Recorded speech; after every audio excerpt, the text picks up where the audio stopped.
Hola, ¿cómo estás? Soy el psicólogo Víctor Hernández. Espero que estés teniendo un día de maravilla. Cuéntame algo. ¿Alguna vez te has sentido sumamente decepcionado por alguien?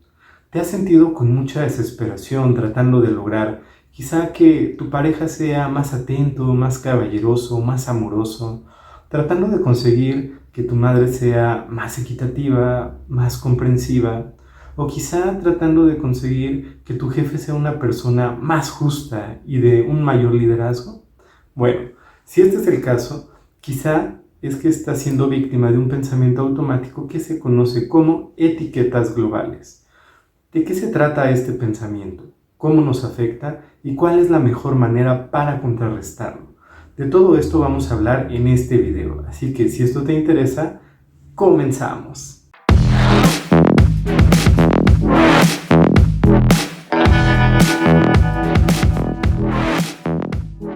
Muy bien, vamos a recapitular. Recordemos que nuestros pensamientos van a influir directamente en la manera que nos sentimos y lo que terminamos haciendo. De ahí la importancia de aprender a controlar nuestros pensamientos, de cuestionarlos, pues de esta manera nosotros podemos tener mayor control sobre nuestras emociones y sobre nuestras conductas. Ahora bien, vamos a hablar entonces de las etiquetas globales como pensamiento automático. Pero antes de entrar de lleno a esto, vamos a entender qué es una etiqueta.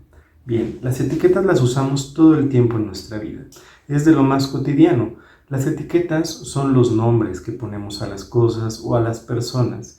Y a partir de estos nombres, de estas etiquetas, nosotros vamos a generar expectativas. Te pongo un ejemplo sencillo. Te muestro este objeto. Este objeto es una pluma. Esa es la etiqueta que le hemos puesto. Una pluma. Como pluma, yo tengo ciertas expectativas de este objeto. El primero de ellos, y el más importante, es que al destaparla y colocarla sobre un papel, yo pueda escribir con ella. Mientras esta pluma pueda cumplir con esa función, esta pluma estará siendo congruente con la etiqueta que yo le he puesto. Está cumpliendo mis expectativas. El problema vendrá cuando a esta pluma se le acabe la tinta. Porque cuando se le acabe la tinta, dejará de cumplir mi expectativa principal.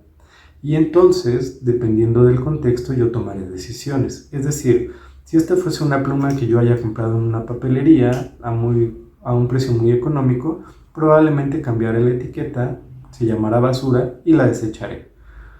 De otra manera, si a lo mejor en lugar de haberla comprado me la hubiese regalado a alguien a quien aprecio mucho, pues aunque se le haya acabado la tinta, ok, quizá ya no cumple funciones de pluma, pero sigue teniendo una etiqueta importante y es que es un obsequio que me dio alguien a quien aprecio, así que no me deshago de ella. Hasta aquí, pues nos va quedando un poco claro entonces qué pasa con estas etiquetas. Ahora vamos a llevar esto a un nivel más alto. Las etiquetas no las usamos solamente con los objetos, las etiquetas también las utilizamos con las personas. Ahora, ¿qué es lo que sucede cuando nosotros etiquetamos a las personas? ¿Qué etiquetas son las que usamos? Bueno, las etiquetas pueden ser etiquetas de roles, por ejemplo, padre, madre, hijos, esposo, esposa, amigos, maestros. Son etiquetas que tenemos. Cuando nosotros usamos estas etiquetas, resulta que estas etiquetas no significan lo mismo para todos. Cada uno hemos a través de nuestras experiencias ido construyendo estas etiquetas. Y cuando construimos estas etiquetas, empezamos a generar expectativas particulares de lo que representaría esta etiqueta. Imagínate que empiezas a salir con alguien, empiezas a salir con un chico y de repente le pones la etiqueta de novio. Pero aunque lo hayas pactado con esta persona, aunque lo hayan hablado y hayan decidido ser novios, ten por seguro que esta persona tendrá en su mente su propia concepción de lo que implica el noviazgo. Es decir, que en su etiqueta podría llegar a esperar cosas a lo mejor no exactamente iguales a las que tú esperas. Lo conveniente sería poder hablarlas. Si no se hace, pudiera llegar un momento en el que a lo mejor tú generas en tu etiqueta ciertas características de lo que es un novio. A lo mejor piensas, pues es una persona a la que ves a diario, con la que hablas todo el tiempo, con la que haces planes todos los fines de semana, a la que abrazas y besas y tiene exclusividad. Y de repente, si tú pones la etiqueta, la has globalizado y entiendes que esto es lo que va a suceder, quizá podrías llegar a decepcionarte el día que tu pareja no se apegue tanto a la etiqueta que tú formaste. A lo mejor resulta que a esta persona no le interesa que se vean a diario, ni hablar contigo todo el tiempo, que para los fines de semana pudiera tener planes distintos. Esto podría empezar a generarnos algo de sufrimiento. Entonces, hasta aquí ya podemos irnos dando cuenta cómo las etiquetas nos van impactando. Vamos a llevar esto todavía un poco más profundo. Te voy a poner un ejemplo para que entendamos cómo funciona la etiqueta globalizada. Imaginémonos que un día una persona te miente. En ese momento quizá podríamos utilizar la etiqueta el mentiroso. Y ahora todo lo que esperaríamos de esta persona serían mentiras. Sin embargo, si nosotros nos ponemos a analizar esto a detalle, nos daríamos cuenta que no es una etiqueta muy realista o muy funcional.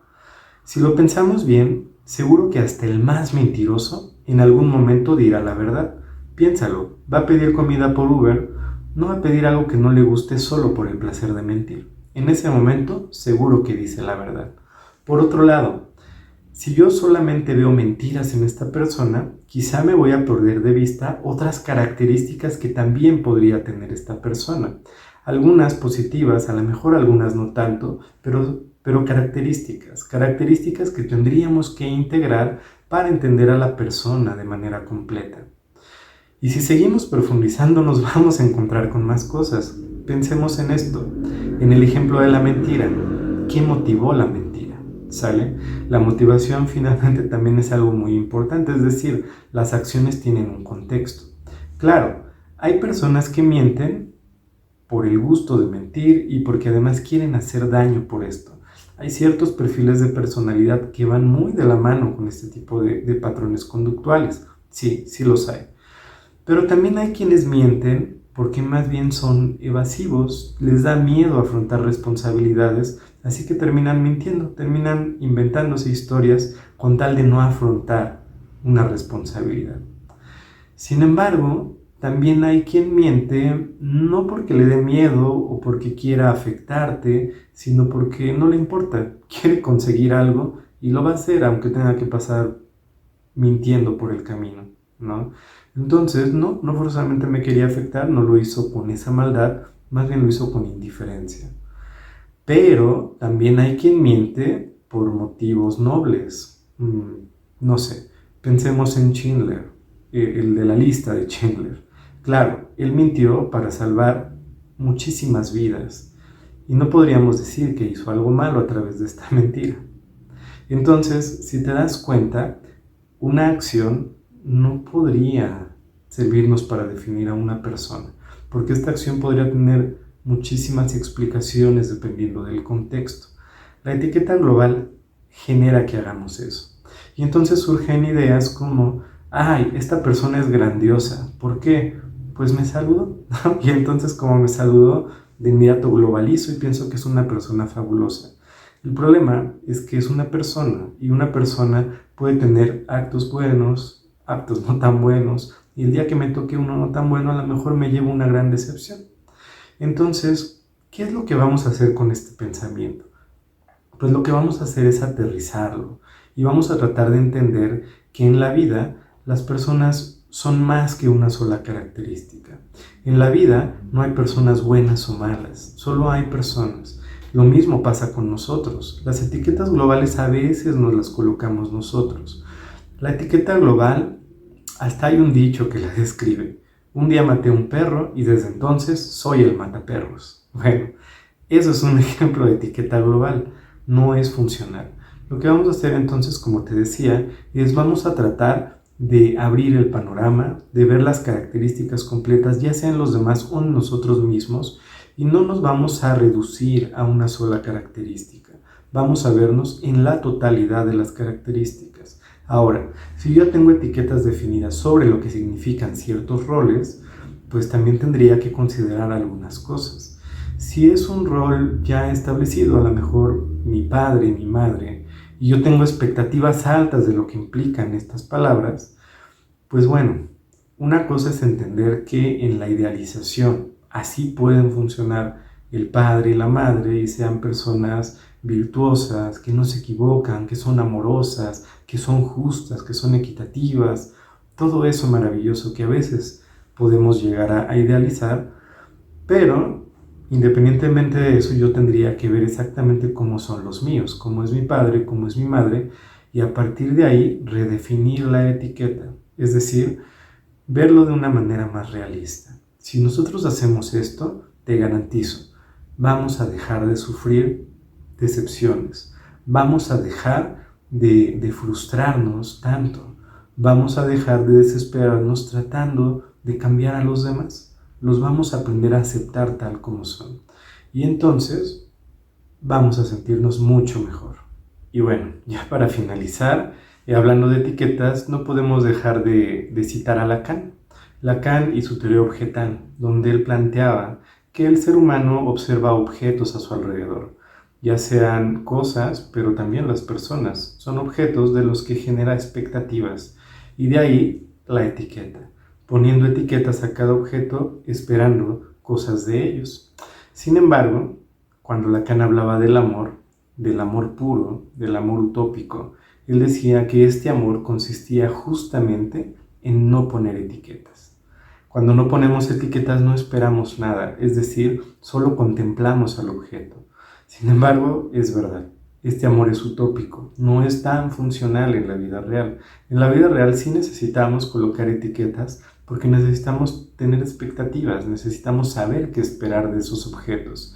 Sin embargo, pues lo ideal es que sean expectativas realistas para evitar sufrimiento, expectativas justas con las personas, con los objetos, para justamente no sufrir cuando no se llegan a cumplir. Y si no se llegan a cumplir, tener claro que a veces tendremos que aceptar que la otra persona es como es y no hay más, ¿sale?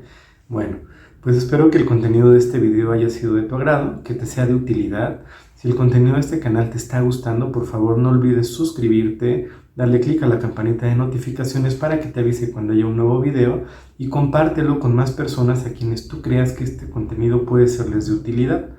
Me dio muchísimo gusto estar contigo hoy, te agradezco muchísimo que te quedes hasta el final de este video. Nos vemos en el siguiente. Chao.